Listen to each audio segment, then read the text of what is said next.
We're back. Mark down Mark, and I'm at TerryTown RV today. We're inside a toy hauler. I don't even know which one. I didn't look at the door when I came in, but it sure is comfy in here. So there's a lot of commonly asked questions. We get messages. It seems like it's almost always the same questions. So we're going to do a little Q&A with the cameraman today. Mr. Cameraman's going to ask some questions that are kind of common questions. I don't know what questions he's going to ask, but he's going to go ahead and fire me. So this is going to be kind of like a stump Mark down Mark type day. Go ahead, Cameraman. What kind of questions do we have? Hey, Mark. What is a gross vehicle weight rating? So that's a great question. Gross vehicle weight rating is what the axles can hold. So if you got two 3,500-pound axles they'll total 7,000 pounds. You've got a camper that sits on top of those that weighs 5,000. That means you got 2,000 pounds of cargo that you can put in there. So a lot of people say, "Oh, that's not very much." I pack a lot, folks. You'd be hard pressed to get over $500 in most cases. Now, there's people that live in them and travel. I've seen other situations like that. But most importantly, the big thing to remember is that 10, 50-pound suitcases. I've traveled. Trust me, my wife packs. I've had a 50-pound suitcase I've had to put on the scale at the airport. Think about taking 10 of those with you. That's still only 500 pounds. Now, if you have a 30-gallon freshwater tank and you fill that to do rustic camping, it's typically 8 pounds per gallon. That's what water weighs. So you're about 320 pounds there. So, again, gross vehicle weight rating is what the axles can hold. The camper sitting on top of those axles is what the weight is. And then the difference is your cargo capacity. But remember, when you're towing what the camper weighs plus what you put in it. You're not towing the gross vehicle weight rating. I've only seen a couple of times where the gross vehicle weight rating actually was exceeded with a camper, and in both cases it was misused. They were using it for like a trade show, so they'd use the camper to fill it full of cargo for a trade show, and then what ended up happening was they'd unload it to sleep in it at night and go do their trade show. Again, that's what gross vehicle weight rating is. That's what the axles can hold. Hey, Mark, I have a Ford F-150. I'm wondering how much pounds I can pull, what kind of camper I can take with me. So, again, Ford F-150 has a lot of different choices and engines and what have you. Typically, the EcoBoost range anywhere from about 10 to 13,000 pounds. But again, look it up. Our website has that. Go to our website. You can type in a lot of different resources in our website. There's towing guides from Trail Life Magazine that are on our website to tie that down. If you have a gas 5.0 liter Ford, it's typically somewhere in the 9 to 11,000 pound range, somewhere in that arena right now. So that's kind of the basics. Obviously, if you have an older truck, the older V6s, you got kind of a big heavy truck with a weaker engine. I'm talking stuff that's 10 to 20 years old, not the EcoBoost, the new engines.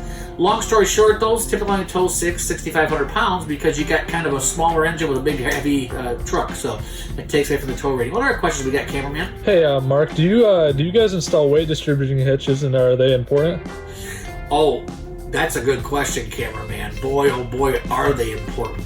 What does a weight distribution hitch do?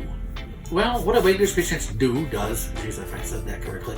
So what that does is it distributes the weight, just as it says. So you've got a vehicle, you got two axles, and then the trailer sitting on top of those, or the vehicle sitting on top of those axles overlaps like the back of the truck or the back of the vehicle, and that's where you put your hitch into that little receiver. It's usually a 2x2 opening called a Class 3, Class 4 receiver.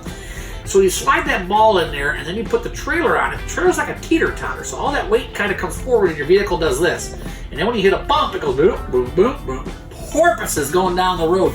The weight distribution hitch distributes the weight off of the ball, so all the way to the front axle of the tow vehicle, and then all the way to the back axle of the trailer. So now you go down the road as one cohesive unit, not two units bouncing at one pressure point. Hey, Mark, by the way, they are important. Let's get back to the cameraman's question. Sorry, folks. What is the difference between a black and a gray water tank? So black is your toilet, okay? So black's toilet. Of course, you got to use toilet chemicals, and you got to use whatever it may be. RV toilet paper. It's designed to break down in the chemical in the water much faster than traditional toilet paper. Gray water is going to be your sinks and showers. So a lot of trailers out there may have 1 to 2 gray water tanks. So that's always a really good question to ask. But yes, there's 3 tanks typically on a camper. Some have up to 5 nowadays because they have multiple bathrooms with multiple black tanks and multiple gray tanks. So gray sinks and showers, black is your toilet.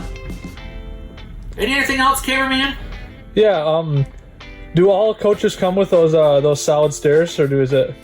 So the solid stair question is a great question.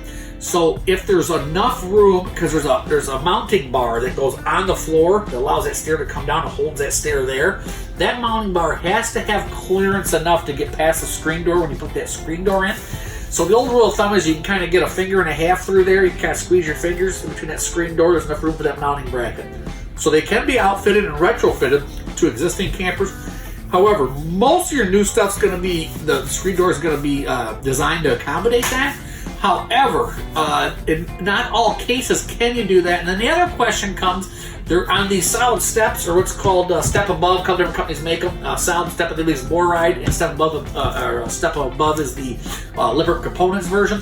But those steps will come with a hand railing that comes up. Well, that stair comes into the coach. That hand railing comes way into the coach, as much as 2 to 3 feet. So if there's a cabinet there or a countertop, you're going to hit that. So you can't always put the hand railings on. But that's the basics of a step above and a more right. We've had a great session today, folks. We're going to have a few more what's called Q&As with Mark coming up shortly. Stay tuned, hit the subscribe button, and let's not forget, we're only like a week away, 6 days away from St. Patrick's Day. I can't wait to wear some green clothes. How about you? We'll see you, folks.